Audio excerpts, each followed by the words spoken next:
नमस्कार प्रिय मित्रों, मैं हूं आपका साथी ओम सिंह चौधरी और आप देख रहे हैं अनमोल टीचर।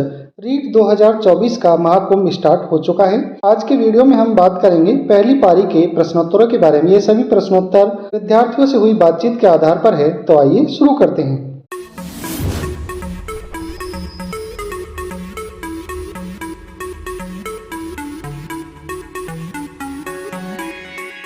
विटामिन डी की कमी से होने वाला रोग कौन सा है? रिकेट्स।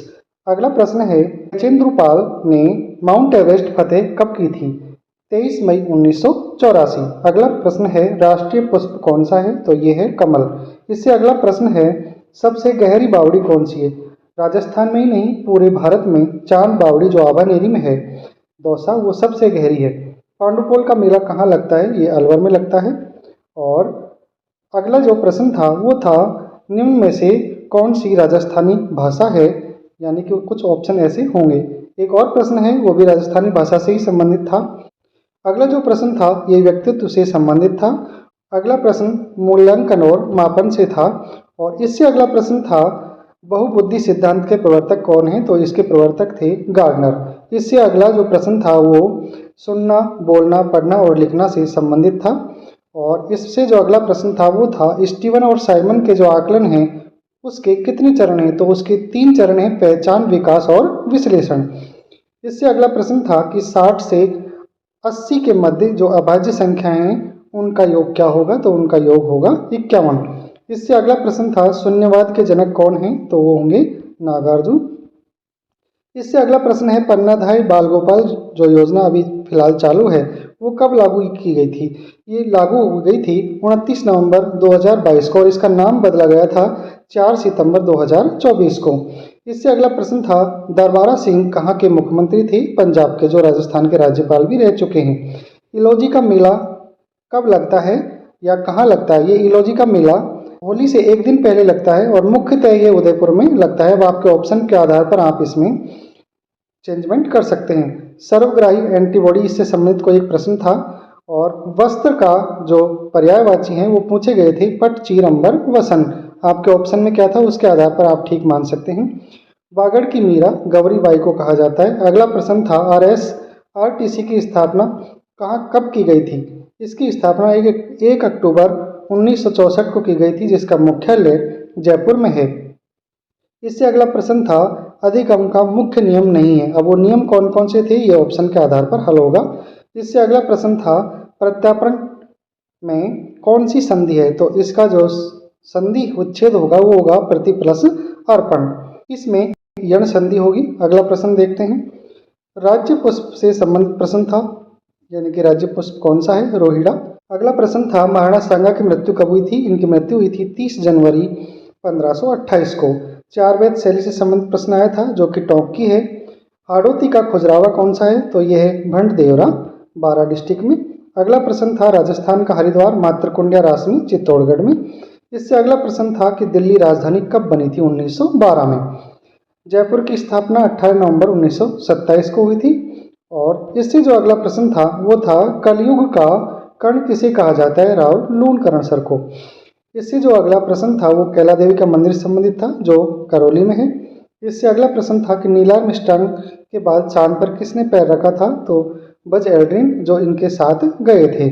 उससे अगले जो प्रश्न थे जो राजस्थानी भाषा से संबंधित थे। इससे अगला प्रश्न, अस्पताल में डीबी सीमा कुछ ऐसा बताया था, इसे संबंधित होगा। इससे अगला प्रश्न है, प्रतिलेखन विधि में विद्यार्थी किस आकार के अक्षर बनाता है? इसमें जिस आकार को वो देखता है उसी आकार के अक्षर बनाता है। इसका पूरा विश्लेषण देखते हैं। प्रतिलेखन विधि में छात्र स्वतंत्र रूप से किसी पुस्तक या पत्र पत्रिका के किसी भाग को देखते हुए अपनी पुस्तिका में लिखता है। शिक्षक इस विधि में श्यामपट्ट, अभ्यास पुस्तिका या स्लेट पर अक्षरों को लिखा देता है। छात्रों को कहा जाता है कि उन अक्षरों को देखते हुए उनके नीचे स्वयं उसी प्रकार के अक्षर बनाएं, यानी कि सेम अक्षर उसी प्रकार के बनाता है। भाषा शिक्षण में सबसे कम महत्व की सामग्री कौन सी होती है? तो भाषा शिक्षण में मानचित्र और जो पाठ्य पुस्तक है वो सबसे कम महत्व की मानी जाती है। सूक्ष्म शिक्षण विधि के जनक, ये बहुत ही इंपॉर्टेंट सवाल था, ड्वाइट डब्ल्यू एलन। और अगला जो प्रश्न है, राजस्थान का अजयगढ़ किला। अब ये हो सकता है कि उन्होंने पूछा हो कि अजय दुर्ग कौन सा है? तो वो तो भरतपुर आएगा। और अजय मेरू का जो दुर्ग है वो अजमेर में है। अगला प्रश्न देखते हैं, लीलावती के रचयिता, ये इंपॉर्टेंट प्रश्न है, भास्कराचार्य द्वितीय।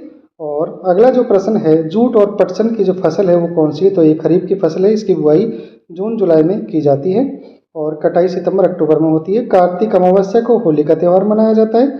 सारनाथ की मूर्ति में 4 जो शेर हैं वो पूछे गए हैं, ये बहुत इंपॉर्टेंट प्रश्न है, आता ही रहता है। बड़ा चतुर मुहावरे का अर्थ क्या होगा? तो इसका अर्थ होता है बहुत चालाक या बहुत होशियार होना। जेम्स ट्रेवर के अनुसार परिणामवादी कल्पना के प्रकार, ये कुछ समझ में नहीं आया कौन सा प्रश्न था। और बकरी की जो सबसे अच्छी नस्ल है वो जमुनापारी है। वैसे बारबरी भी इसकी एक अच्छी नस्ल मानी जाती है, वो ऑप्शन के आधार पर होगा कि आप उसमें ऑप्शन क्या आया था। राजस्थान की जो जनसंख्या है वो भारत की कितनी है? 5.67%। जंगली मुर्गे से संबंधित अभ्यारण्य, ये माउंट आबू अभ्यारण्य में है, लेकिन ऑप्शन के आधार पर अगर ये उसमें नहीं है तो बस्सी चित्तौड़गढ़ भी आप कर सकते हो। सबसे बड़ा ग्रह बृहस्पति, ये आता ही रहता है। आपकी मम्मी के भाई की माँ का जो है संबंध आया था वो रिश्ता है, यानी कि नानी का। चीरने फाड़ने वाले दांत कौन से हैं? रत्नक। 5 का परम मित्र, ये वैदिक गणित से संबंधित है, इसका अर्थ 5 ही होगा, इसके उत्तर 5 ही आएगा। मोंटेसरी विधि में ज्ञानेंद्रिय द्वारा शिक्षण किस आयु के बच्चों को दिया जाता है? 3 से 5 आयु वर्ग के बच्चे, क्योंकि ये खेल विधि है। बर्ट का सूत्र, ये समझ में नहीं आया, इसका पूरा प्रश्न क्या था? अगर आपको पता हो तो कमेंट बॉक्स में अवश्य लिखें। प्रौद्योगिकी पर्यावरणीय तंत्र नामक जो शब्द था ये अर्नेस्ट हैकल ने दिया था। प्रत्याहार वंश के संस्थापक नागवट प्रथम, बहुत बार आया है। सोजत मेहंदी पाली की फेमस है। और केनका देवी का मंदिर, ये समझ में नहीं आया कि क्या किस तरीके से ये प्रश्न पूछा गया था। जल के जो परंपरागत स्रोत हैं वो कौन कौन से? नदियाँ, झीलें, तालाब, कुएं, बावड़ियाँ या भूजल से। इसके अलावा जो हिमनद और झरने हैं और समुद्र का पानी है वो प्राकृतिक स्रोत माने जाते हैं। एक कोई याक पशु से संबंधित प्रश्न था। मानव निर्मित कौन कौन से हैं? यानी कि पर्यावरण के वो घटक जो मानव निर्माण करता है, जैसे पुल हैं, सड़कें हैं, बांध है, पार्क है, स्मारक भवन, यातायात के साधन हैं, संचार के साधन हैं, उद्योग और इमारतें हैं। रेटिंग स्केल से संबंधित कोई प्रश्न था कि रेटिंग स्केल एक संख्यात्मक पैमाना है जिसका इस्तेमाल किसी चीज़ की राय, दृष्टिकोण, व्यवहार या प्रदर्शन को मापने के लिए किया जाता है। रेटिंग स्केल भूकंप को भी मापता है। एक प्रश्न था 16 और 36 का SCF अनुपात कुछ ऐसा था।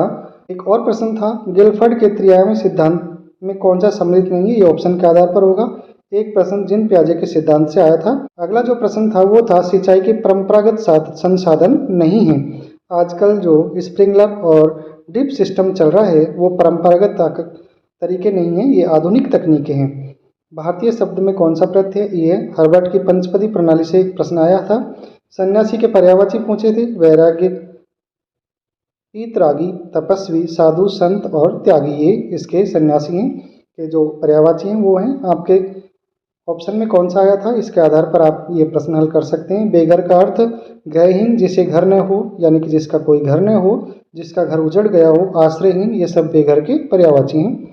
अगला प्रश्न देखते हैं, मेधावी और कमजोर छात्र से संबंधित था, यानी कि उनका विभेदीकरण पूछा गया था।